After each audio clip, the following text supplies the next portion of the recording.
What is up, ladies and gentlemen? It is your friendly neighborhood BJJ podcast, RAF ESPARZA, coming to you with another great installment of The Bullpen, a joint venture between Inside BJJ and The Grappling Hour. And I got to tell you, yeah, we back. Guess what?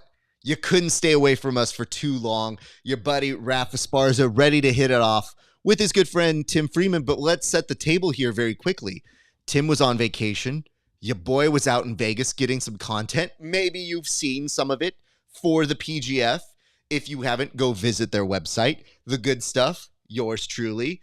The other stuff, probably still very good from other people, but you can kind of tell which ones are ours. If it has like the border kind of like this, that's our stuff. We just, you know what it is? We need a logo. So if any of you guys are good at logos, reach out to your boy, RAF ESPARZA. But that's just part of the stuff we're doing here. And then I also produced Subversive this weekend. So I said, what better way to celebrate doing all of those things than to get back here and do a show. So I'm excited to get back here and chat with you guys. And I'm also excited to talk with my good friend. Camera focus back on me. Bam. Okay. Not the background. This guy. Let's check in with our good friend, Tim Freeman. Tim, how are you doing? Good sir. It is great to see you back and alive. Man, it's great to be here. I spent 10 days out on the West Coast, going from Northern California to Southern California. I had a great time seeing the homies at 10th Planet Stockton, seeing the family, going to a wedding, went down to San Diego, got to train out at 10th Planet Oceanside with the homies out there, Gio Martinez and the crew, made it back safely to Nashville. And the one thing I was looking forward to this week, it wasn't going back to work. It was sitting down with you on Friday afternoon, talking about all the cool, crazy developments that have happened in the last 10 days of jiu-jitsu. Major stuff. And by the way, great work on those interviews. I was rolling through those last night while I was looking at possible board topics for today, and they're good stuff, man. They look fantastic, too. Thank you, sir. Turns out things look really good if you go to a castle. Can I get one of those? Yeah. You know, just anywhere. Just get a castle and see what happens to the backdrop. You know, listen, we want to thank Zoe and all the great people from the PGF for letting us do our thing. We have so much content that we're dripping it out. So right now we're in the process of showing you the footage of the guys who made it. So 12 out of 20 of the athletes from the PGF made it to media day. And you're going to find some weird stuff, but also some very interesting and entertaining stuff. You get to know them a little bit better. You can find the bulk of that over on the Bullpen pages, my page at the Grappling Hour. And pretty soon there's going to be some individual interviews that go up so that you get to know them a little bit better. Because word on the street is people are like, I don't know this guy. And some of the athletes looked over and go, I don't know that guy. And I go, isn't that the point of the show? Like, isn't the point of the show to get to know these people better? I think the real issue we're facing in this climate is people are mad that they don't know every grappler in the world. And if you introduce new people to them that they don't know, it's like, I don't know that clown. Something well for us to say they're going to be on this show. And if you really pay attention to some of their work, not just the qualifiers, but some of these people that we requested to be on the show, pretty good at grappling. So think of this as a wonderful jump-off opportunity in an age where jiu-jitsu, as we are seeing, is rapidly growing. Yeah, definitely. If you look at the guys that are really putting in big numbers right now, most of those guys 5 years ago were relatively not known. They were just young upstarts, up-and-comer guys. So just because you don't know somebody in jiu-jitsu doesn't really mean anything because the sport's growing super fast. And the other nice thing is that you still will get to see a scope of their work. So you're still going to get to see them have like 15 some odd matches where you'll get to see them grow, do big things, and they're going to become characters. And one of the things I really emphasized when I sat down and talked with each of the athletes was, are you prepared to become a character on screen? Because when you're a character on screen, you're not necessarily just an athlete. You're somebody that people put into their stories. And some people even have parasocial relationships with. So they're like, oh, this Mike John, he's a clown. I could beat him. His guillotine's not that great. And I got to tell you, you're mostly right. except for the fact that his guillotine is pretty good. So what you kind of develop at this point is a relationship with these people that you've never met, but somehow are very mad they're on there instead of some of your other favorites. It's very strange.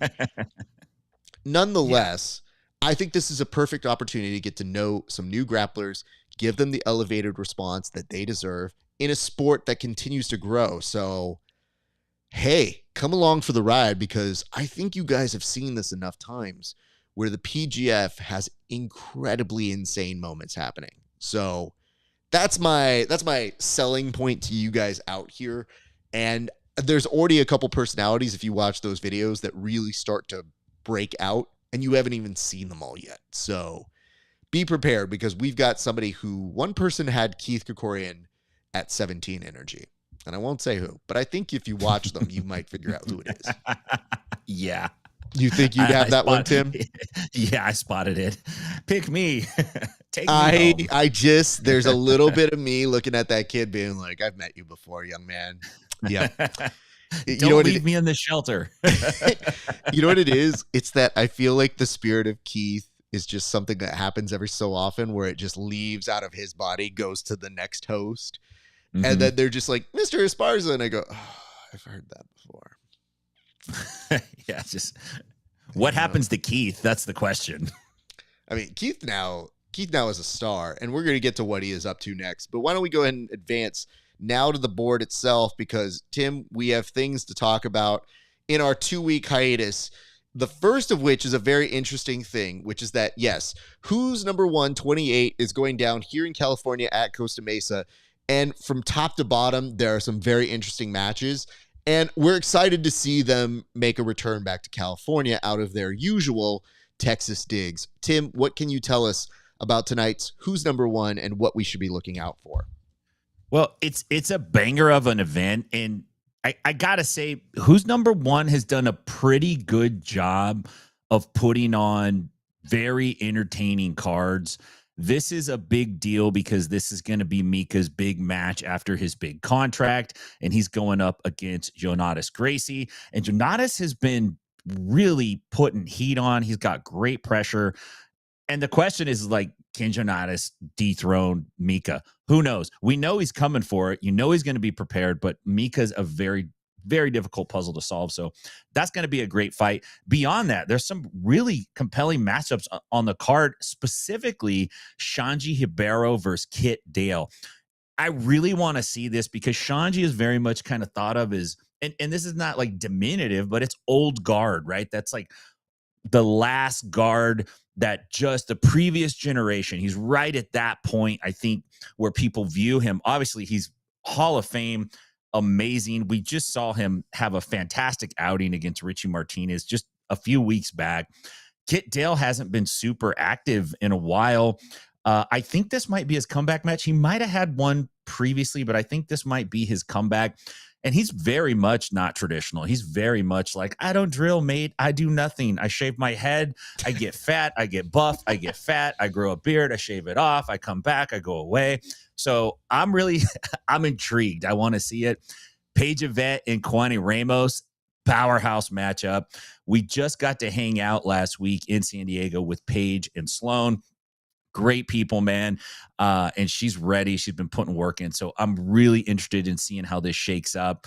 What I'd like to see out of Who's Number 1 is a little more of like an understanding of what happens on this card. Like, how is it going to affect the next? Like, where is all this at? It just seems like they have compelling matchups, but I want to see a little bit of thread of continuity through it. But great stuff tonight, 7:00 Central. Don't miss it. I might. I mean, I might too. No, we're watching it. We're watching Paige. My wife told me we're watching Paige. Big shout out to Keith as well. But I did want to say very quickly, coming back to your idea about Kit Dale. Kit just did commentary with me over at Subversive. So it was me and Kendall and Kit. I believe Kendall will be on the call tonight as well. But that was really, really fun to see. And Bobby has a great note here, which was, there was some confusion on what exactly he did. But Kit had some great performances at CJI trials over in Australia. And I should say this. If you've never had the opportunity to roll with Kit Dale, he's still incredibly sharp. So this is a fun match. He had a match for us at Subversive, his first big match back. He had it against Blake Builder a couple months ago, back in March. And he still looked good. There's a polish to what it is he does. And whether or not you believe his drilling versus not drilling works, it works for him, because even taking that long of a layoff, it works. Now, just to make sure we don't pick a side here, it works for Kit. I don't know that it works for every other human being. I think what ends up happening is sometimes my boy Kit will go, hey, this is the only way to do it because I know, because I did it. And I go, okay. I did it too, Kit, and I got worse. So I don't know that drilling versus not drilling is 100% some game, but I'm very happy it worked for you. Nonetheless, he was a delight to do commentary with. So big shout out to my co-commentator for Subversive last week. I hope you do well, sir. I'll be looking out. All right, let's go to this. We're going to go to our next topic here, advancing the board just a little bit. This name, UFC BJJ. I have some thoughts, but I'd first like to point out what good is happening from this. So I've put time on the clock, and I'd love to hear, Tim, for you to give us an overall summary of what exactly we have to look forward to starting next Monday for all things UFC and Brazilian Jiu-Jitsu. Well, yes, I'll do my best. Thank you. A very big swerve out of the UFC, in my opinion. I know there were rumors, and I know there's some rumblings, and I know there was some like chatter and talk, and there's going to be, we were calling it tug and kind of joking, and we weren't really sure. It's like, what's going to happen? And then Mikey pulled out of his match against Gio because suddenly everything became like immediate. We must do this week or we will never be able to do it, right? So it was a little bit unclear, mysterious, and then the big announcement comes out, and it's a pivot. In my opinion, it's a pivot. Fight Pass Invitational. That's a question that nobody's talking about. That, like, what happened? But this is UFC BJJ Road to the Title. The UFC's putting their weight behind this. This is not like a side project on Fight Pass. This is a project that has attention all the way to the top in the UFC. And you could see the UFC machine is starting to parrot that message out about BJJ. That's great for us. But this is going to be a road to the title. It's going to be two teams, lightweight and a welterweight team. It's going to run much like you're used to seeing on The Ultimate Fighter. If you watch that show, there'll be weekly matchups. I believe this one's going to come out like every day, so we might see it every day. But more or less, they're going to whittle down the competitors until there's a couple guys left. They'll have a big championship fight. I think that's on June 25th, I think. And then that'll be it. Mikey Musumeci is kind of the key star of this. The guy that they brought in, I'm looking for his name. And I don't mean this as a knock. No. That proves the point. How dare you? Yes. Listen, I know. All due respect to this man. We don't know who you are, and you don't know who I am. So this is a two-way street. The difference is the UFC didn't try and put this face in the middle of everybody and say, this is the coach. Also, if you put me as a head coach, you'd be like, I don't know that I make a good match with Mikey. Is it that hard to find somebody for Mikey Musumeci? And the worst part is, I again mean all due respect here. Yeah. Some of the participants in there are more well-known than that human being. I think it's huge upside. A huge upside for that gentleman. I'm sorry. All due respect, I don't know that man. I'm trying to figure out here how we convey getting so excited for Gio versus this man, Mikey Musumeci, who we know, and saying, get excited for this as a Fight Pass Invitational match. Then saying we have to rush production because, surprise, even though the very well-documented and well-established week that is International Fight Week, that is months in advance, didn't happen out of surprise. If you were trying to reach that week, September, grapplers will literally show up in a heartbeat. And you told us there's an urgency we have to drop for, which was Gio versus Mikey. Then when you do that, you put up another dude and you're thinking, well, it's got to be somebody big that they got. And it's somebody who I don't know. Okay, that's maybe on me. But he's well known for his IBJJF credentials, not exactly his no-gi credentials, which begs the question, title shot? Okay, I can take that journey too. The issue I have is, then you have somebody like Gio saying, why wouldn't you just make me coach? And that's maybe on a given day, not that important of a question, but the fact that you were going to promote this fight is now the main question. Why didn't you tell us this marquee guy who may be not the person you're looking for as a regular competitor in UFC BJJ, not somebody you would have had as a coach against him? It just, too many red flags, too many insane things. If you're talking about a better matchup, maybe he might be a better matchup for Mikey, but I don't see the evidence for it. And we could all be wrong here, but we will not be wrong on the name marquee value, because in that regard, they're putting up 3 titles is what they're saying. So it's the bantamweight that Mikey and him are fighting for. And then they have 2 other divisions, and that's the 8-person brackets that they're constructing. So they're trying to basically award 3 championship belts in one night. The YouTube starts daily, starting next Monday at noon.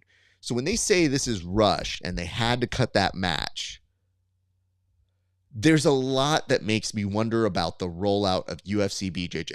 And all of the rumors and conjecture, all the stuff we've heard about Gordon and Craig, and Gordon won't give Craig the time of day. Okay, bye. Then you look at the idea of Craig versus anybody else. Okay, they're not interested in that. Now that's why Craig's going to start trolling you. Okay, move that out of the way. Mikey versus Gio. I mean, if you weren't really interested in selling us it as a match, why wouldn't you then take the extra plunge of just making them coaches? So it just shows me the amount of faith they didn't have in this. But all of these things to say, I'm very excited for the people they did pick. There are a handful of people, Tim, who they have picked in these divisions. Can you identify who those people are and maybe tell us why we're more excited for those matchups than we would be for their current bantamweight title? Oh, yeah, absolutely. We just talked about Keith Krikorian. All around amazing human being, a guy that you and I have literally seen go from like blue belt to amazing competitor black belt and really put the work in. So if anybody deserves to be there, Keith deserves to be there. Gianni Grippo, again, another guy that's a workhorse, always shows up, always puts out. We got Josh Cisneros, another big name, 2024 ADCC bronze. Carlos Enrique, 2023 No-Gi Pans champion. And of course, we got some CJI 1 vets. We got Andrew Tackett, Jason Davis Asare, and then we got some PG. We have Mr. PGF himself, Elijah Carlton, the bad boy of the PGF, and I'm happy for Elijah. Hell yeah, Elijah. Congratulations to you, sir. I think you deserve to be there. I'm glad that you're there. Aaron Wilson, another friend of the show, Nathan Haddad. So, or Haddad. I think it's Haddad. I always mess your name up. He changes it every time. We know that. I feel like it's a game he's playing with us, you know. Pretty soon he's going to say there's no D's in my name. You're all saying it wrong. But yeah, so some big names, right? And no disrespect to the other coach. But man, you know, Harrison Gabriel's the coach. It was rushed, and it feels like it was actually disjointed from anything that had to do with Fight Pass. It almost just seems like it was a whole nother thing that just came in.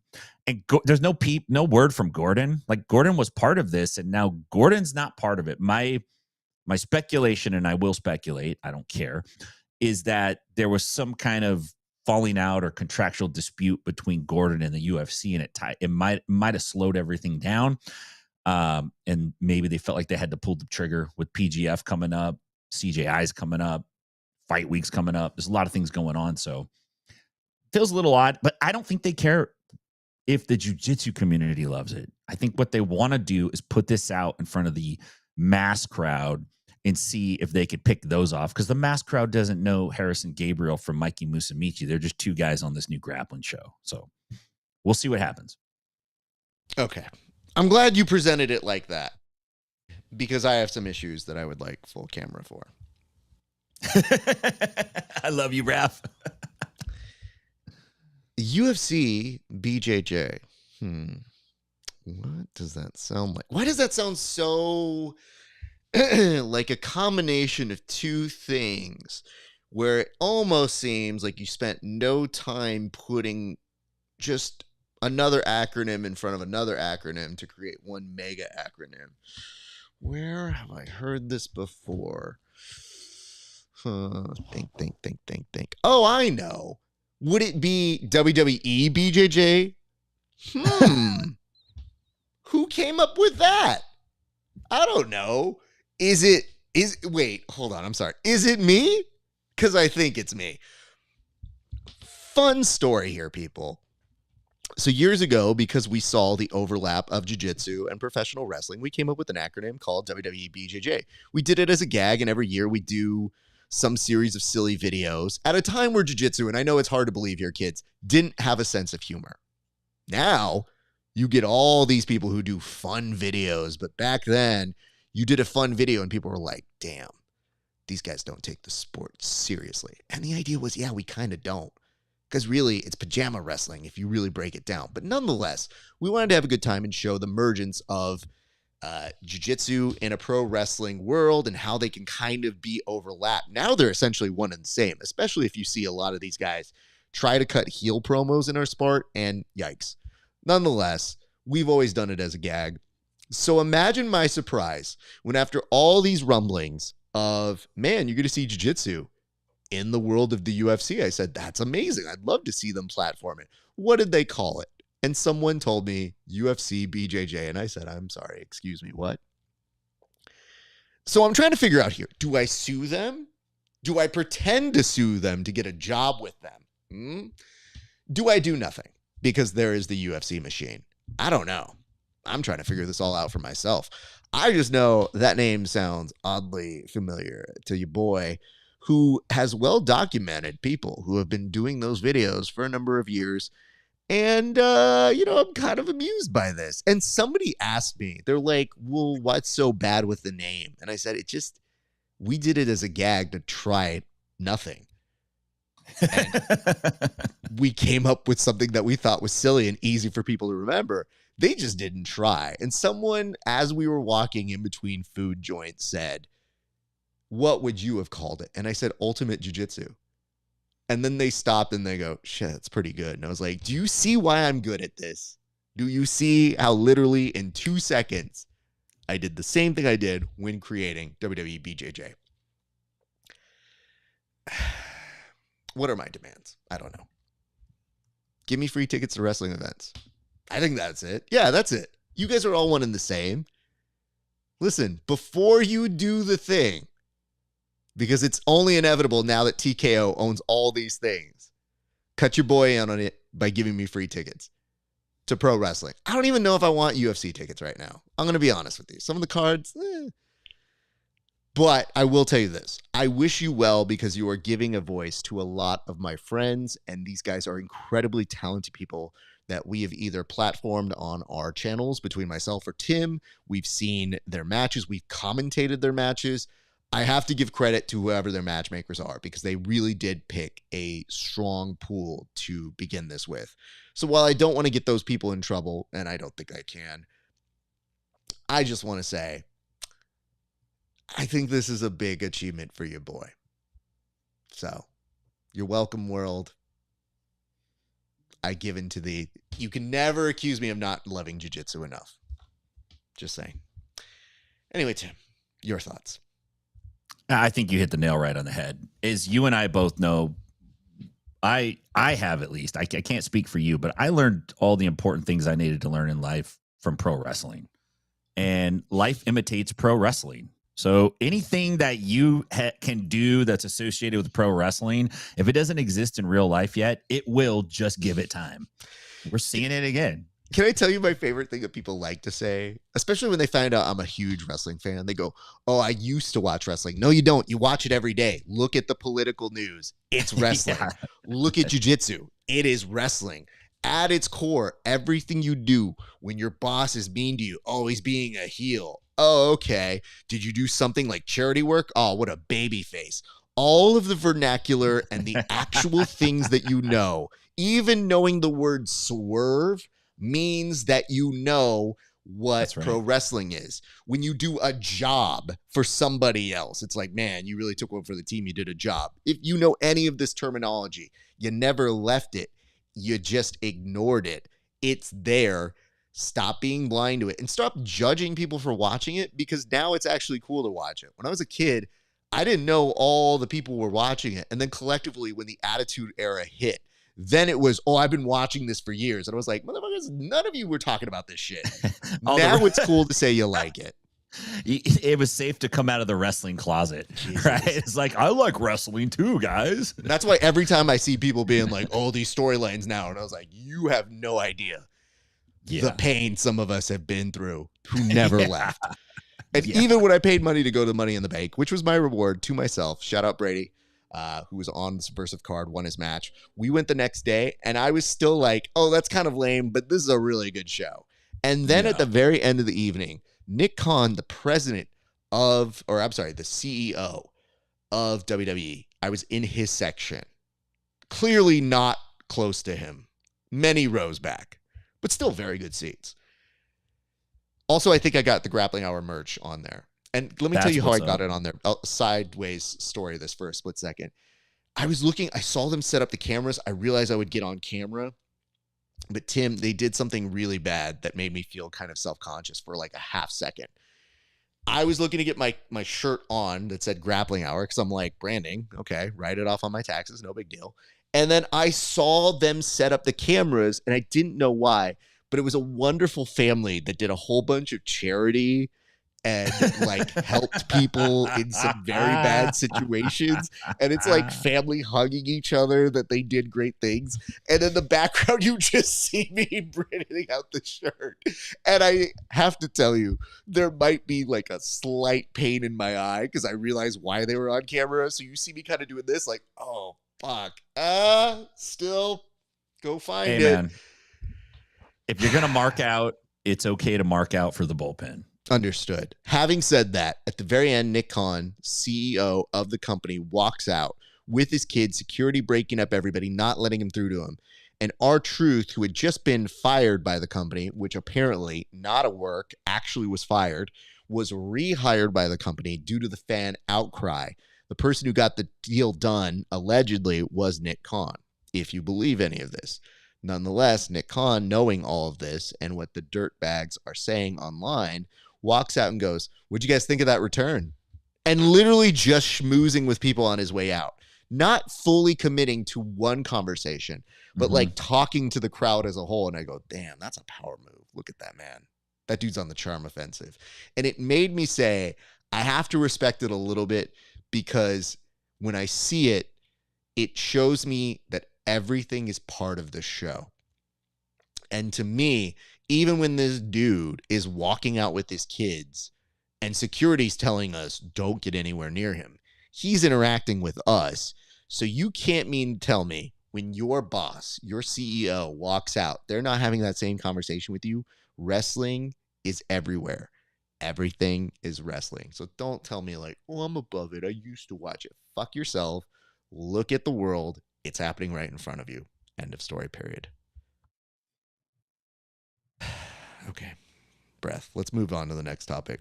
We'll get to a third topic here. I promise you now. All right, moving on. Craig Jones Invitational dose is really starting to take wind. We know a lot about the teams, and we're even finding out that a number of these teams have released almost all of their slots. I think in a future episode, we'll go over all of them with diagrams. But for right now, Tim, what can you tell us about the latest developments for the Craig Jones Invitational? Well, you know, it seems to be a couple things. One is they announced the women's tournament. It's going to have $100,000 women's tournament. Helena Crevar is the first female athlete who's been announced to be part of that. Fiona Davies did take a little bit, like she kind of took a dig at Craig and said like, okay, yeah, you got a girls tournament, but we basically had to like take you out to the woodshed to get you to do it. And Craig responded back with like, well, put your money where your mouth is then. Like, if you want to do it, put your money up. Let's do it. Which, yeah, just justified, I guess. Business is business, right? But this is a dope thing, man. $100,000 separate women's division. Helena Crevar has got to be one of the favorites to win that. So that was one of the big announcements. The other thing was basically Craig kind of firing back to the UFC. And I told you guys a few weeks back that this was Jiu-Jitsu World War, that it had started and these shots were being fired, and it's Flow and it's PGF and it's CJI and it's UFC. And people are like, oh, you're being dramatic. I'm not being dramatic. That's what's going down. It's amazing. You should be paying attention. So Craig fires back and Craig goes, listen, man, that ring design you're all using for UFC BJJ looks an awful lot like the one that I have 17 patents for. I don't know if he's going to take legal action or if he even could. I'm sure the UFC has an army of attorneys on hand, but they kind of did take the format, you know, and I would be salty if I was Craig. For sure. Oh, wait, Craig, can I get in on that lawsuit with WWE BJJ? Because if that's the case, I think if I come in at the bottom of that lawsuit, I have a lot more like creative. What is it? I didn't get a patent for it, but I literally have established it's been around for about 9-10 years. Oh, whatever. But I feel like I can be of service in that I want money. Yeah, I think so. And I'm actually kind of feeling like I'm the one who invented bowing before you get on the mat. I saw a bunch of those guys doing that. And I think I need a service charge every time somebody bows before they enter the mat. So, yeah. So, you know, Craig takes a little pot shot at that. And he actually called out Musumeci a little bit. And Musumeci kind of waffled around and said, like, I like the best ideas and we take the best ideas and everything is everything. And I love everybody. The Tackett brothers kind of got involved a little bit in the crossfire with Andrew Tackett was explaining why they think UFC is a better deal than CJI. And Craig kind of just exposed the UFC's pay structure for these events and laid it out there and said, it's better for you. It's not better for jiu-jitsu in general. So it's pretty interesting that Craig is definitely paying attention to these things that are happening, and the timing of UFC BJJ is probably closely related to all of this. So definite wild stuff. I'm more interested in this right now than I am in like, who are the teams on CJI too? I know they're going to be great teams, but the shakeout of all this is going to set the industry up for the next decade. So the one thing I want to bring up for this particular case, initially, CJI was brought upon because it was identifying itself as an alternative to ADCC. At the very beginning of this promotion cycle, it was, we're just going to establish ourselves. And then the UFC got involved. And now that whole, we're not going to establish who we are versus somebody else, whether out of necessity or by design, is essentially saying like, well, now we're not them. And then even to the point where Craig's like, oh, I'm cool with Mo now. I'm cool with Seth now. We're all good. Having said that, look on the other side for the UFC. I don't love these contracts. UFC fighters need to read their contracts. By extension, grapplers under UFC BJJ need to read their contracts. So it's a very interesting set of rhetoric happening here.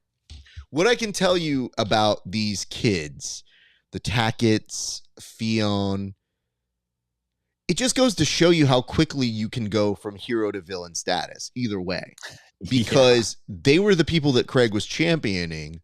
And I don't feel he harbors any real bad feelings about them. I feel like some of this crosstalk is purely for the sake of roasting these people. And, you know, there is some bad blood, I'm sure, between the UFC and Craig. I do take them at their word to say, there might have been a contract dispute. Maybe they didn't quite figure things out. And this is how Craig yields some power to show him his influence. But from my perspective, I don't think that's the bad part. I think the part that kind of hurts my soul is seeing somebody like the Tacketts sincerely tell you why they're doing it and not realizing it's only furthering the argument for Craig. Like, all of these people are trying to give their clear indication of, here's why I do it, and here's why can't we like both. And the real answer is, you don't necessarily have to like both. Like, honestly speaking, it doesn't make you a bad grappling fan to say, like, I prefer this over this. Because what you're doing is you're saying, like, I like these grapplers, or I like this format, or I like this style. We don't know what UFC BJJ is. We don't know how many events they're going to do. They say they've invested a lot. They rushed production on this. So it wonders if it's going to be anything other than an afterthought once you get back to UFC 32. Like, UFC 332, at that point, are we still a thing? And that's why I think there is genuine room for concern to let them air their grievances. But when I was reading this, and the Tacketts were like, why can't we just love everybody? And I was like, well, not just everybody, man. Like, sometimes they aren't good to us. And the best way you get responses, as per pro wrestling, is sometimes you identify that something's not good. Because it might, we can see certain arguments. And then guess what? Sooner or later, the crowd gets so loud that R-Truth gets re-signed to the company for real, allegedly. So that is how you yield power as an audience. You can easily tell them you don't like something, and at a certain point, if it's really cost benefit to them, they'll bring back those people. So that is why I think you can get in the comment section and saying, why not Gio? I think that's why you can get in the comment section and say, who is this coach? Respectfully speaking, who is he? And guess what? The best way that coach can really shut us up is if he beats Mikey. If he does that, it makes such a grand statement that, sure, it might make some of those comments look foolish, but you can't take away the fact that his following isn't even as big as many of the people who are in that field of contestants for that show. So to me, I think you would get equally criticized for coaches in the UFC on The Ultimate Fighter if you had Daniel Cormier and then the most recent Pans winner from wrestling. I think that would be a fair and logical argument to say, why are we matching these two people up? Because that's what they did for us. And we're such a new sport that maybe it feels like not an offense. But it's a real thing that I say. If you're in the crowd and you feel a certain way, yeah, you should be able to voice your opinion. So get in the comments, let them know the real response. And we're rooting for it, but we also recognize that Craig does kind of have a point when he does all this stuff. I would argue, though, that for CJI, if they really want to see it through, show us what makes you you. Like, hone in on that, go in hard. And if you're one of those participants of the show, just don't say anything. Craig is too good at trolling. It's literally not the same. Many of you are white belts, and it shows. And Craig is a decrepit red belt at trolling. Like, he has been around too long. Yeah. He's using the force against you. Just stay there. Because Fionn, if she's got a great contract, we should all be happy for her. I have no reason to go against her. And she apparently even had the ability to do both in her contract.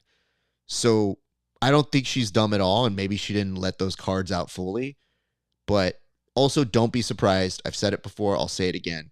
The people who look like they're enemies online can quickly become friends if it's good for business. So never be surprised if right now Fionn and Craig are all at each other's ends, but then maybe in a year, they're besties again for CGI. Yeah.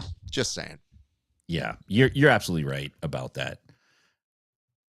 Let's go ahead and move to our next topic, which is PGF Season 8, which is near and dear to us here on this show for a number of reasons. But yes, your boy went out to go do some work. But Tim, I'm interested to hear what is going on in your head about the upcoming season of PGF Season 8. Well, I feel like PGF, when all is said and done, you know, every time they drop something major, something else gets announced behind it, it seems like. And it gets a little bit covered up. They just announced the sell of their first franchise. This is the first jiu-jitsu sports franchise team that has ever sold for a 7-figure contract. The team is officially the New Hope Kings. So New Hope Regeneration, they've been a sponsor of the PGF multiple times in the past, pulled the trigger, bought the team. We're going to see more of this come. And as people start to pay attention to that, the eyeballs in the crowd is going to start to generate around that. And I don't think that means it's exclusive. Like nobody's going to watch CJI. Nobody's going to, it's not that at all. It's just that the PGF is really doing something that's completely different than the rest of the promotions. It's just kind of hard to identify it at this point, but you're starting to see it divert a little bit in what it is, in its identity of what it actually is from the rest of the crowd. So I'm really stoked for BMAC and that crew for pulling that off. It's a huge deal. We got the draft coming up. It's 2 weeks. It's right around the corner. And then season 8, the first week is going to kick off. So a lot of buzz about that. I'm super stoked for these guys. I can't wait to get out there, get back in that environment again and kind of be around the buzz. And, you know, this is like a perfect storm if you're a jiu-jitsu fan. You got UFC BJJ kicking off. You got CJI2 right behind that. And kind of right in the mix at the same time, you're going to see PGF Season 8 unfold right before your very eyes. So a lot of big things going down. If you're not paying attention, man, now's a great time to jump in, get caught up. Dude, Tim, I have to tell you, I was there for that. I saw the contract signing. And, well, I didn't fully get to see it, actually. I was upstairs doing interviews. But I was there for the aftermath, and I got to talk to Kevin from New Hope. Here's what I want to say. I have seen firsthand how much New Hope has done for all of our grapplers and for the grappling community. And it made me so happy to see them leading that charge. So, yeah, what you're looking for with this particular arrangement is, this is the first of a franchise kind. Like, if you look at it in sports, they actually say, like, the most valuable franchise, and they'll mention the Dodgers, the Yankees, the Lakers. Like, they're all franchises into themselves that have their own branding, and some are more successful than others, but they are a big business company. So this is a long-term goal for the PGF, is to be akin to those kind of franchises. So my hope is for the New Hope Kings to follow in those footsteps and create their own sort of brand and do their own sort of thing. And if you've seen the way that they've taken care of their athletes, whether it's from the PGF, from us at Subversive, like a number of different facets, they just really do care, and they're at all these events. I know, because Kevin and I saw each other at PGF Media Day, and we looked at each other knowing we were going to see each other for Subversive, and he's just like, see you in a few days, Raph. And I was like, yeah, bud, I'll be just as tired as you. But they show up. They're doing the same travel, if not more, for their own business and for all these grappling events. It's no surprise to me that they would want to be the first in a groundbreaking deal. So our thanks to them for the support of the community. I'm looking forward to seeing what they do now that they have their own sort of franchise that they can do as they wish with. I think it'll be very, very cool, and watch to see what comes from this. So congratulations to BMAC, Keelan, Zoe, Heather for making this happen, because now we get to see what it really looks like going forward as a professional sport. So definitely looking forward to covering that for PGF Season 8. And just so you know, they did release the roster of all 20 of the people who are going to be on this year's thing. I don't know the alternates yet. And yeah, I'm not sure of the alternates. I think we're going to find out that information. Draft happens in just a week and a half's time. So yeah, a lot of more answers. A lot of good buzz happening that way. And I'm very excited to see who is going to be brought on this season. And just so you guys know, we will once again have pre and post show elements. Now, how that is exactly going to look will change a little bit from the past. We will still be the pre-show. We will still have some kind of post-show element. But just so you know, doing it in 1 week was easier for this crew Spreading it out multiple weeks means you might see it a little bit more remote, but the team here is working hard to figure out how we're going to do that. And you might see us there in person a little bit, but just so you know, we're happy for the athletes. But I'll tell you, my calendar is confused as to what's happening the next 3 months. But nonetheless, currently as it stands, your boy Tim over here, your boy Raf over here, we're looking to be there live for the draft to start things off. And that is going to be on June 25th. So June 25th, your boys will be out there. And wouldn't you know it, Tim, a little bit later that day, it looks like there's going to be a UFC, not just one, not just two, but a set of 3 champions crowned that day out in Vegas as well. So it's going to be a very busy time here in the jiu-jitsu world. And that's why I'm glad we have shows like this that we can give some additional shine to make that work. So we'll press forward. More to come here. Tim, this is confusing to me, so I just have to let you lead this one because I don't follow him on Instagram anymore. But, like, what are we talking about as a dress code? In this day and age of our Lord, 2025, who is instituting a dress code in the world of jiu-jitsu? It's denim tops, denim bottoms, denim cowboy hats. I don't know, man. This is so Gordon Ryan. He published the Kingsway dress code policy for the new batch of students. I guess they're getting ready to set up. They're getting ready to open up.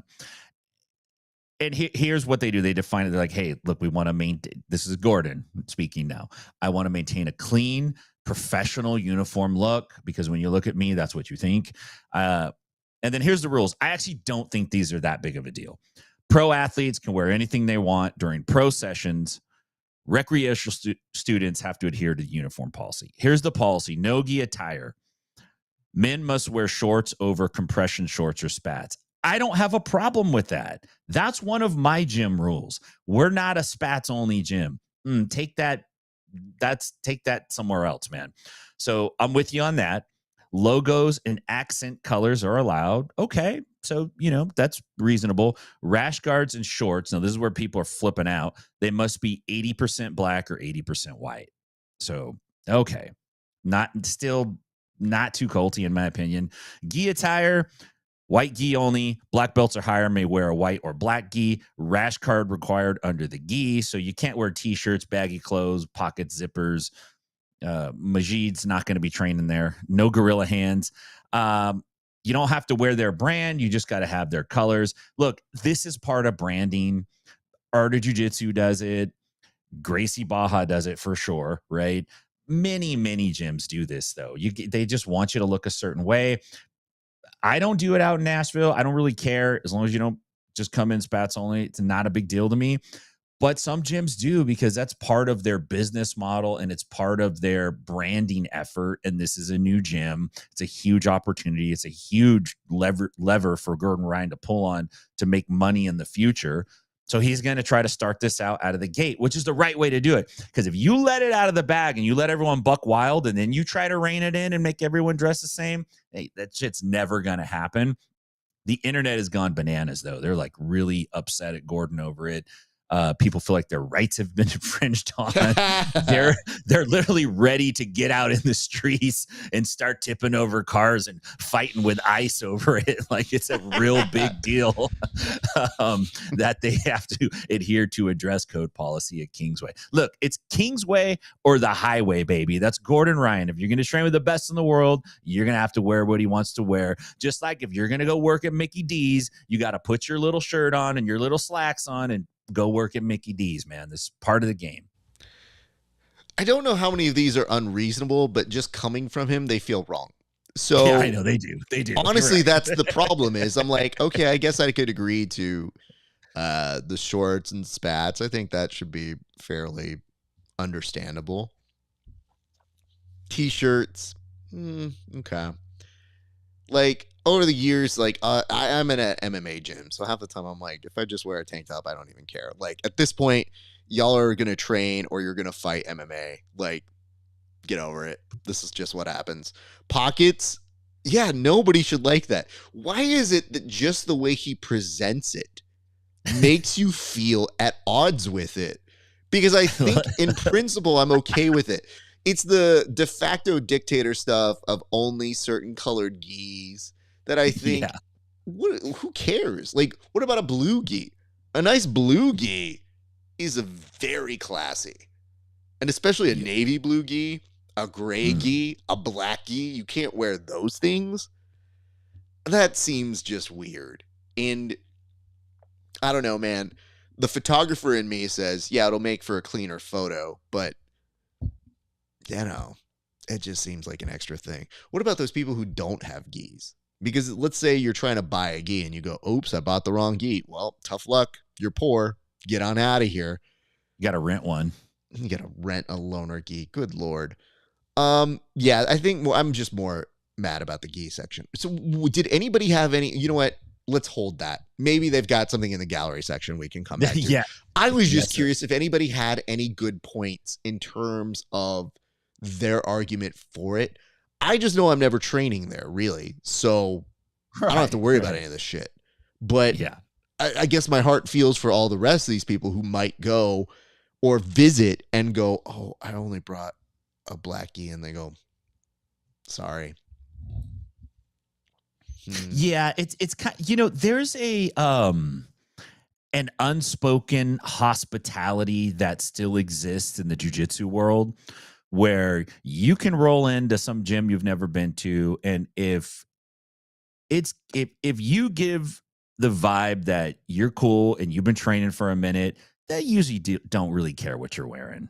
You know what I mean? Like I've let guys borrow gear because they didn't have gear. You need a rashi? Go ahead. You can borrow one of mine. I don't care, man. Just throw it in the blue bag when you're done. Don't take it home. I don't care. Right? There's like a little bit of a hospitality, but now it's kind of like, nah, dude, you don't have your gear? Oh, that's okay. $60, I'll rent it to you. Otherwise, you could go home, go back to your room tonight. Like, Tim, I figured it out. Took me a second here. The real issue is Gordon Ryan doesn't want to interact with Gordon Ryan fans, and I don't blame him. So really, it's a good way of cutting them out because they're the ones that are going to show up with the wrong colored gis, the wrong colored anything. They don't read well, so they probably are going to have issues once they get there. It's just a good way of saying, like, hey, I love it when you like my stuff, but I don't want to interact with you. I think you're onto it, and it's a great filter for poor people because really only the broke dudes are upset because they're like, I'm not gonna get new gear. Like, geez, I gotta get new shit. The people with like thriving jobs and they're gainfully employed, they're like, no problem, I'll get a new set. I'll get it right now. I've been looking to get something new. He's just weeding them all out. Like, don't come to Kingsway if you're broke. It could also be what they used to put in writers when they would say Van Halen only wants green M&Ms, and it's their way of saying, like, oh, they read it, they paid attention, but they didn't give a shit if you put it in there. Yeah, I just think it's a good way to have little interaction with the poors and the people you don't want to hang out with, which is really just his base. Smart. Okay. Right. Not against it. Nonetheless, we move on to our next topic here, which is that of a roll call. So in this particular case, it looked like there were some things that happened over the weekend that we basically were signing off here, Tim. So it's been a minute since we've been on. What exactly are we doing a roll call for, and what is it that we want to see from that? Man, you know, I want to take a moment, and while I'm giving mine, you can think about yours, the good, the bad, and the fab. Like, what happened? Let's give some shout outs. A lot of things happen in the jiu-jitsu world, but they don't warrant a major topic on the board and things go unnoticed. But sometimes some cool stuff happens, and something really cool happened. And even though it's in the IBJJF, and I know we're the Hatfields and they're the McCoys, you still got to recognize game. Mia Funegra made history as the youngest BJJ world champion at the 2025 IBJJF Worlds. 18-year-old standout from Art of Jiu-Jitsu takes home the gold. That's not an easy task. Congratulations to Mia. Nice work. I think that's amazing. Equally amazing, the other jiu-jitsu promotion that, for whatever reason, we talk about not as much as we probably should, but has been around longer than all of them, is EBI. And I'm dumbfounded as the rest of the promotions push towards Las Vegas. Eddie and his crew is pushing deeper into Mexico, announcing the next EBI in Monterrey, Mexico on July 27th, and they're pulling it off. It's going to be EBI 24. Hats off to those guys. Those guys have figured out how to go to gigantic metropolitan cities in other countries to put these shows on, probably for a lot less money than what they would if they had to do it in the States. And at the same time, they're discovering a lot of really talented grapplers from south of the border. Some of these guys are really fantastic, and they're getting an opportunity to shine. And it's kind of, you can bring in the known names, but it really gives them a vehicle to find some untapped talent and create these new stars. So kudos to them. And then lastly, this is Bad and Fab, and I think it's kind of funny. Great, tremendous friend of the show. And I know, Raf, this is somebody that you have had many interactions with. The one and only, the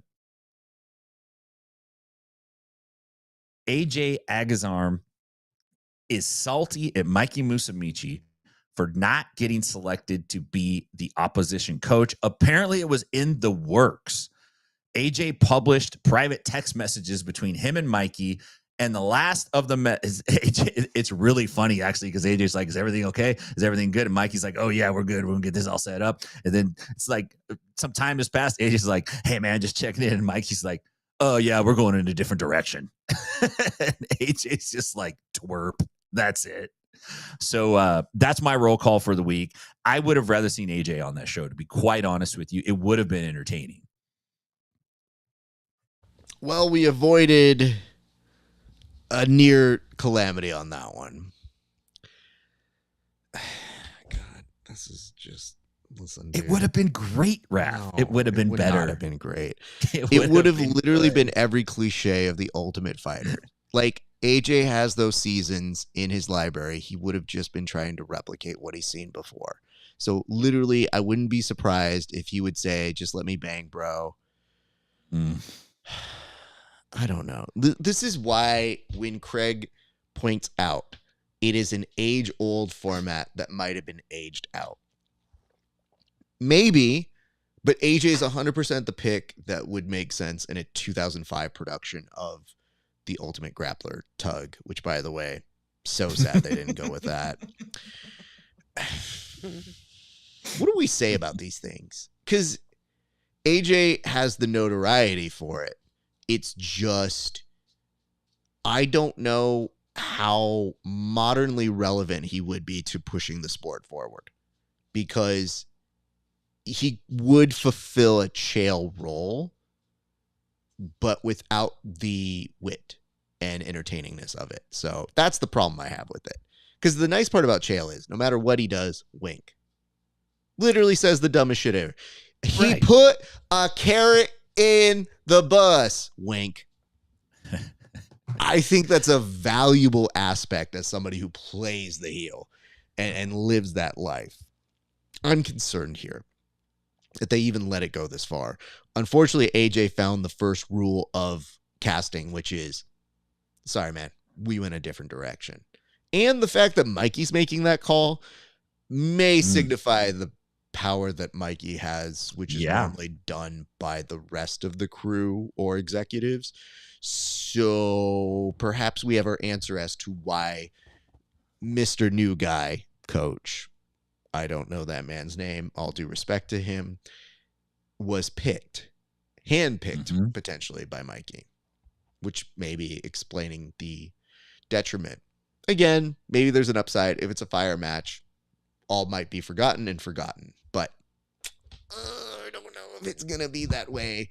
If Mikey runs through this dude and beats him very soundly, Tim, do you know how awkward it's going to be like, yep, everything you thought about this dude, you didn't know who he was, and I killed him and his leg is dead. And also, I'm a champion now. It may not feel super great. So I'm trying from the hospital. Yeah, I'm trying to manage my expectations here. Nonetheless, let's give some shout outs here, good or bad. I'm going to give a shout out good to all my staff at Subversive. Everybody at Subversive killed it. You guys were monsters. We do so much with so little, and I had guys for the lighting crew and our video crew, the video wall crew, and I said, I want to make it feel more like you're walking out in professional wrestling. And they don't have to become caricatures, but they can recognize that they have something that other organizations can't give, which is this beautiful LED wall and some spotlight kind of feel. And I was so proud of them for doing that. Show was always on time. Our boys killed it. The competitors did great jobs. And by and large, I have to say that's a vehicle that was made possible for my staff. So everybody who was on the Subversive staff, thank you for killing it. Bad? I don't know yet, Tim. I've expressed my concerns about UFC BJJ, but it's with this glimmer of hope that we can really provide a better vehicle for our sport. And things are going to get way more competitive. So right now, we're only seeing it between Craig Jones and them. It's going to get bigger. The more entities you have in jiu-jitsu, the more competition it's going to get, the more spicier I think people are going to get with each other. So I feel like for right now, it's kind of fun and games, but with the UFC involved, we've seen what's happened to Strikeforce. What is it? Was it the XFL, the Fighters League, or whatever it was? We've seen what's happened with Pride. I don't even know what's happening with Risen or Ryzen. I don't know what to call it. I thought that was a poison. Wasn't that like a poison thing? You know what? And actually, if they rebranded it and they just used RIZZIN, I think it would be Riz in because they got too much Riz, as the kids say. So I feel like that's a missed opportunity for rebranding. And then, I would say I don't know that it's good or bad. I just think I'm excited. I think it'll look very professional from the editing standpoint. I think it'll have a presentation that feels good. I wonder if Dana White shows up for more than 2 days. That's a big question mark I have. I feel like Claudia is going to play the role of Dana probably for more than we consider. But if Dana shows up for 3 episodes or more, I consider that a win. But in my head, he mostly shows up and goes, hey, what the fuck are these guys? Oh my God. I remember once I did jiu-jitsu back in 2022, and that was pretty cool. And that was the last time I did jiu-jitsu. So who wants to be a butt scooter? Yeah, I think he's going to be there. I heard he's really, really involved. Interesting. Okay. Yeah. We'll see. We'll see. Hey, if they...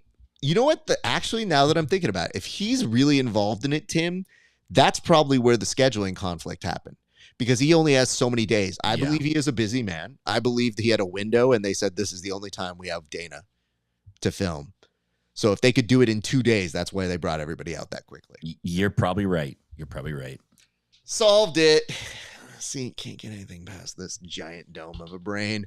But we'll find out. So we'll be tuning in. Maybe we'll do a little recap here on the show next week in some way, shape, or form. You know what I used to do, Tim? And I haven't busted this out in a minute. When the Ultimate Fighter was a thing and we were just starting off, I used to do a 1-minute recap with Kevin Phillips of the Ultimate Fighter. And it was to try and fit in as many jokes as we could about it in that 1 minute. And by all intents and purposes, this is the new Ultimate Fighter. So... maybe that makes a reemergence. We'll see. Nonetheless, Tim, we press on. A lot of fun. Yes. We press on now to the fight of the week. And Tim, what do we need to know about this fight? Because I haven't watched it in full, but it seems like some familiar face makes an appearance in here. So what is it we're looking at today? Yeah, this is a familiar face makes an appearance. As you're going to see, yours truly is refereeing a fight that took place on the sunny beaches. Actually, it's very overcast last week in San Diego. Thank you, California. This took place at Carlsbad State Beach. A couple Tennessee boys, we took them out there, had never been to the California coast, and so they got to get in the Pacific Ocean, have some surf lessons. All these kids are wrestling fools. So I knew when the shorts are on and the shirts are off, these dudes are going to wrestle. Had the camera ready. I refereed it. Stella recorded it. It was a great match, and I thought, this is perfect. This is perfect. Let's throw this out there. Okay. Well, if that's the case, I have to say, before we start this, Tim, normally we make fun of the people here. I'm a little Please. more hard pressed to make fun of your children. However, These aren't children. Everybody younger than me is a child, so they are children. For the dad, I will let you have first crack at making fun of your kids. God bless, and kids, I'm very sorry for this, but nonetheless, here we go. All right, we got the Huzz in the white shorts, Caleb in the flower shorts, and the Huzz is in on a single. And, you know, neither of these guys did their hair. It looks like they got stuck in a 70s movie. They woke up and walked out, and they're here. This is like the rejected Bo and Luke Dukes because they weren't tall enough. The Huzz is on the back here. You can see Caleb's trying to lock the hands, and the Huzz gets the back trip. And Cowboy referee in the back just kind of puts his head down and goes, "We're done. We're done with this." So not an exciting fight, but pretty fun to watch, though. And I thought it was a little bit heartwarming. No. It's very nice. You definitely brought your home videos as our fight of the week. Good job. Yeah, I did for sure. Okay. So both these kids are wrestlers, correct? Yes, sir. Okay. I mean, better wrestlers than I am, so we'll start with that. I do have some qualifying questions here as I put this fight back on. Kids, I'm very sorry. Your dad did this. Roast them. Yeah, that's my point. Away. That's what I have to do. I'm apologizing for what I'm going to say right now. So listen, kids, Uncle Raph loves you. Your dad put me up to this. Here we go. Hey, these aren't my kids. These are my friends. These are my kids' friends. So, these are your kids' friends? Yeah. Oh, so these are just two randos. They aren't your kids. No way. These are my kid. My kid wrestles better than this. Well, first of all, Tim, why are you bringing other people's kids onto this? If it's your kids, I have some leeway. Now it's just some randos. These guys are 18 years old, man. They're old enough, dude. They're out of high school. They're good dudes. You couldn't even bring me your son, who is good at wrestling, on this thing. He was busy surfing, man. So then instead you said, "Hey, look at this bullshit." Okay. Wait, so do both of these kids wrestle? Both of them wrestle. They're both very good. They've all gone to state. They're not bad wrestlers at all. Great, because we have no evidence of it here. Let's go to the footage. First things first. We're already starting in on a single, so I want to bring some attention to you in the background. Who died and made you ref? Because you look like an undercover ICE agent, and I'm 100% putting that on my Instagram, telling people to stay away from you. So now you got these wonderful kids who were probably just napping. There's a chair there that's empty. So it tells me that you, as the old dude, go, "Hey, you kids get up here and you wrestle now." And these poor kids are like, "I don't want to, mister. I barely know you, Mr. Freeman." And he's like, "I want you guys to wrestle right now to find out who's bigger and who's better at this." Meanwhile, you can maybe see in the very background, there's a lifeguard inside of that tower who just peers his head in the direction of you morons and is like, "What the fuck are you guys doing on my beach?" Okay, we continue on with the footage. All right, he's in on a single. He's trying to figure out what to do with this. He could run the pipe here. He goes down. Now, literally in the slowest of ways, drags him down. This is the type of takedown that I do when I am old. It's not even that you get a takedown. It's that you ask the guy kindly to please fall. It's just like, "Hey, man, I don't want to do this anymore. Can you just please fall on your hip?" He gets to his hip. He starts trying to break away. But this grip is good. And now he's going to go ahead and start pushing down on the hands here. Not getting much into it. I mean, if he pushes his hip a little bit more off to the side with the grip, not necessarily able to break it, he can't really turn. And this is where I feel the match is essentially just kind of over with. And yes, a ceremonial little trip there. Here's what's great about it, Tim. These kids are wrestling for your entertainment, and you still look bored. I mean, you got to produce, dude. So who directed this? Who was filming this? My wife was Stella. Okay. So we were both in on it, man. Come on. Of course you were both in on it. I know Stella's down to clown and is good-natured fun. But you are the one sanctioning this. So what happened after that was finished? Did they continue wrestling? Did you instigate it? Or were they wrestling and you said, no, put it on tape so I can put it on my show? Oh, no, I got a few more minutes of footage. That was just like one part of the match. There was a little lull, and then they locked back up again. But, you know, I didn't want to eat up the whole time. That's gratuitous. I just wanted just a quick, like, hey, what am I supposed to do with this? I don't even know what happens. It's literally just, you know what it is? It's not even a drill. These kids didn't even go for more than 30 seconds. They're like, well, that's it.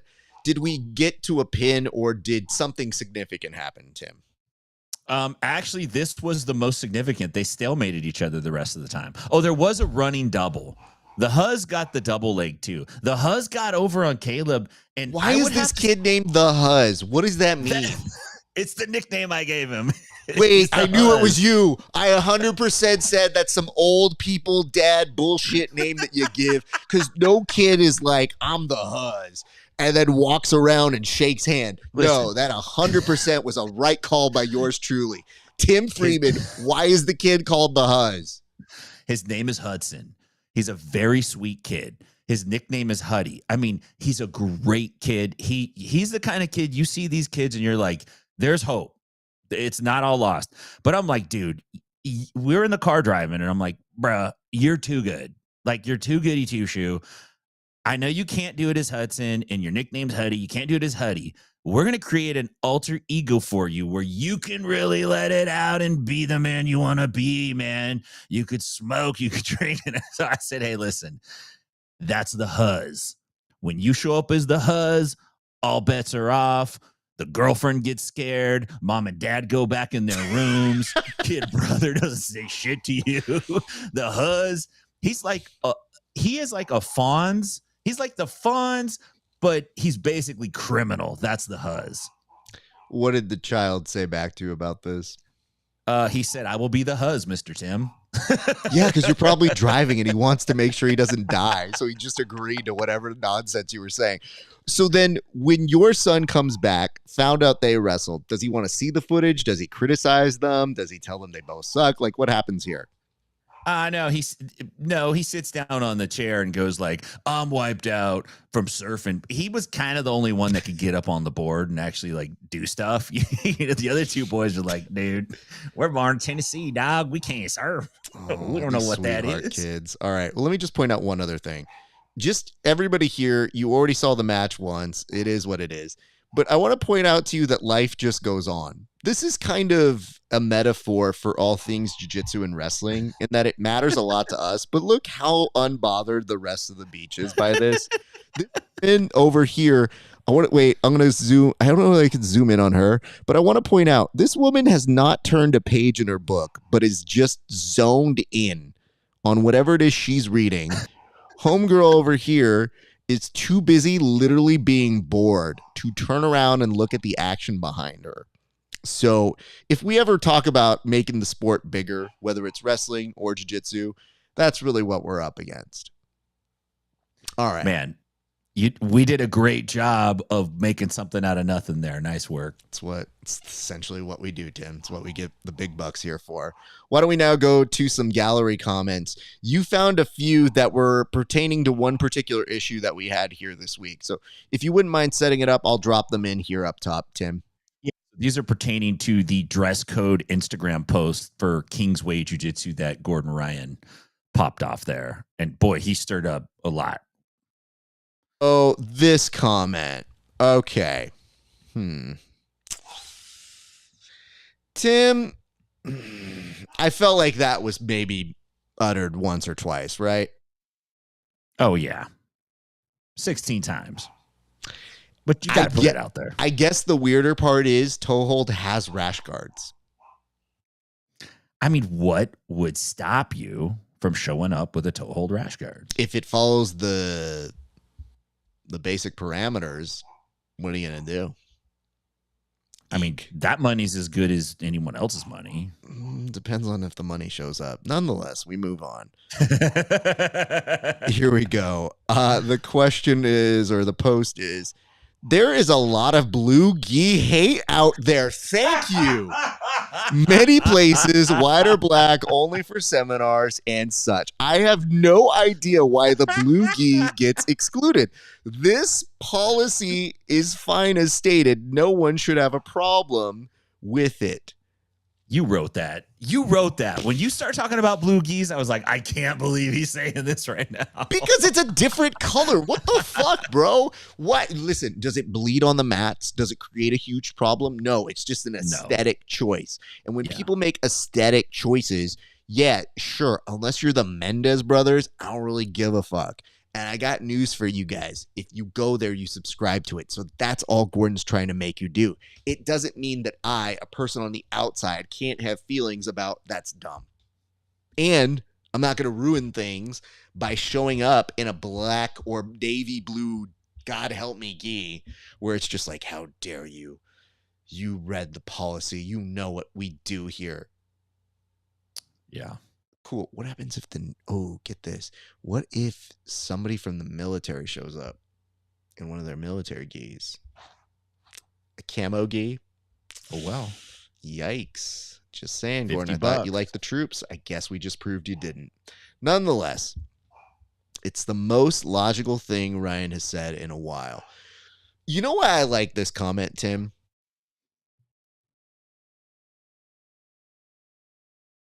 Because this person has waited and probably not weighed in on any stupid thing Gordon has talked about, but finally felt the opportunity to say this one time, I'm right there with you, bud. Literally has let anything he's had to say that has been incredibly stupid, and don't get me wrong, like a machine for dumb takes, has it. Nonetheless, he wanted to let him know, like, I applaud you, Mr. Ryan. That one was good. However, I'm putting you back on mute, and I will not see any of your posts for the next 6 months, which probably a very smart way to live life. We did get this. Tim, how good is your Spanish? It's okay. It's a little blurry, though. Let me see if I can see it on the other side. Hold on. Mm-hmm. My Spanish is okay. I'll take a crack at it. What are they saying here, Tim? Is this is this the one from Brazukanov? Mm-hmm. They're saying, I don't know what they're saying. They're saying Alguien tiene para ver un pájaro soy argentino. Oh, it's the same guy. He's saying, is there anywhere where they could find it free? He's in Argentina and they have no money in Argentina. So, sir, what are they trying to find for free? I guess he's trying to get a Flow link, and I think he thinks we're Flow, which God bless. We have friends at Flow, and we encourage you strongly to find a means to find a distributor that you can watch legally. But I'm also not going to go out of my way to give it to you in terms of the legal stream, because if you need to watch and you need to find it, you do you. You're in a different country. But I just hope that you understand that if that happens and we did it, we'll never be on Flow. And there's always a shot we might be on Flow. So nonetheless, we wish you well in your journey in this life. But he did decide to give us the English version. I just wanted to test yours. Free stream? I am Argentinian. No money in Argentina. So here's just something to understand here. This show is free. So we can't do any more here. Like, this is already free. If you don't like what it is and you're asking, can I get money for watching this show? Currently, still no. Likely never changing that. Nonetheless, we are very blessed to have your presence joining us, and we say thank you. So, Tim, as we close with that, tell the people where they can find you and what is coming up next, sir. Inside BJJ, all your social media platforms. If you're out in Nashville, come see me, 10th Planet Nashville. Go see my boys in Stockton at 10th Planet Stockton. If you're going to be out in Las Vegas during the PGF Season 8 draft, hit me up, say what's up. I can't wait to get out there and see all the homies. Raf, it's great to be back. I can't wait to see you again. It's going to be good times. Great show today, man. Love it. Appreciate you, Tim. I'm going to let you get on out of here. Much appreciation. We will see you guys actually back here next week. In a week, we should say what we're doing. In 1 week's time, we are doing the roast of Kevin Sherrill. A lot of you have wondered, where is Kevin? Where is Kevin? And yes, we actually still don't know. I wish we had answers. We don't. But nonetheless, we decided if he's not here, that's the perfect time to roast him, because what is he going to do? Can't say anything back. Can't try and charm his way out of a joke that we're making about him. and is stalling and much, much more. And we've already lined up a few guests who are more than willing to be on the dais. So we're excited about that. You'll want to tune back in this time next week with us here at the Bullpen, where we will be making fun of our friend. And Tim, is there anything that you think the people should know about before we do the roast of Kevin Sherrill? Yeah, Raph, but I'm not sure what we're getting to. Oh, okay. No, I was just going to leave it at, do you have any way to make people tune in for that? Yeah, I mean, you should tune in because Kevin Sherrill's a rat, and I'm gonna finally tell you. I've been roasting Kevin Sherrill, okay, since PGF Court. He showed his true colors. All right, I told you, this guy, he leaves the toilet seat up. I told you that. You did. We know this. Changes his mind often. Got shitty hair. Okay. Oh, dude, you know what? We have a rule on this broadcast. We cannot attack the hair. That's the one thing he told us. He was literally bring up anything you want. The Daily Stack says y'all should have Steven on for the roast. Steven will be actually one of the members of the dais. So we will have more information on that. But take a look at our channels next week for more information. But for right now, I'll say thank you very much, Tim Freeman. I will see you next week. Make sure to get your tux ready because we have some roasting to do, sir. Let's go. All right, guys, thank you so much for watching this week's installment of The Bullpen. We hope you enjoyed our presentation here. If you did, please give us a like, a comment, a subscribe, wherever you're watching this, whether it is on Inside BJJ, if it's on the Grappling Hour, my channel, anywhere you're looking at it. We appreciate that. And it says he's never shown up for the match with Steven. Bro, he doesn't even show up for this show. How do you think he's going to show up for a super fight? You have to get a contract with him. This is what we've learned. Nonetheless, very, very much excited to have you guys joining us for that. So again, the roast of Kevin Sherrill will take place here on another episode of The Bullpen. We're excited to do it. And you know what? I have to say this. I think it's the first of its kind. I don't think I've seen anybody else do a roast in the world of jiu-jitsu. And it doesn't surprise me that we will be the first because, much like WWE BJJ, trendsetters. You're welcome, America. Nonetheless, if you guys like the show, like, comment, and subscribe. Be sure to find me at the Grappling Hour. We have so many interviews coming up. So many. We've already had them pre-programmed. If you missed any this week, Elijah Day, a.k.a. Elijah Bratton. And you also have Ed Murrow, Ed Medina, my apologies. I just watched a certain thing, so I said Ed Murrow. But Ed Medina, who is on Sparstar, and both those kids, standouts on that program. Very much enjoyed having them join us for some great shenanigans. So nonetheless, you guys, thank you so much for watching. We got some more PGF content happening on all of the Grappling Hour channels, so be sure to watch those. And in the meantime, you're going to see your boy here, RAF ESPARZA, doing tons more interviews and whatnot. And again, thank you to our friends over at Subversive. We had a blast last week, and we hope you like the show. Speaking of which, that's going to do it for us here at the Bullpen. Ladies and gents, it has been a truly, truly great day for grappling. Be sure to find out next week what happens on the roast. But for right now, I just want to say thank you so much for watching. It has been a fantastic day for grappling. We will see you back on the mats.